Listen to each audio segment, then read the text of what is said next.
આ ટાવર કેટલો ઊંચો છે, આપણે ઊંચા છે, ટાવર તો નીચો છે કા?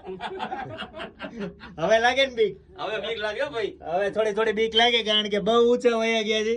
જો આ સામેથી આવે છે, કાયદેસર આમ પ્લેનમાં બેઠો એવી જ ફિલિંગ આવે. કાનના પડદા પડદા થઈ જાય તમારા બંધ, કારણ કે હવામાન અહીંયા ચેન્જ થઈ જાય ગિરનારમાં. જો અહીંથી નીચેથી બધા ચાલતા આવે છે, અહીંથી નહીં દેખાય. હે નહીં, અહીંયાથી સ્પીડ હોય જ, પણ એ તો આપણને ન લાગે. ના, ના, સ્પીડ નથી એટલી બધી. હે એવું છે? પણ આ તો જો જાય પાણીની જેમ સ્પીડ જાય. પાછી ગાય. હે આવવાની સ્પીડ ગાય હોય.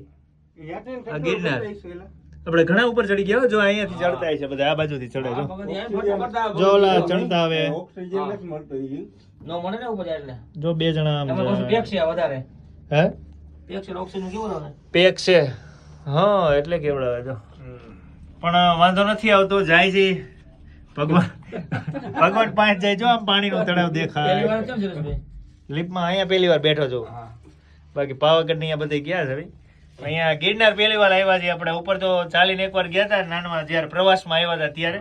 અને હવે બીજી વાર આવી રીતે જાય છે જો રોપવેમાં. કેવું હોય મગજ એની મોહરાય.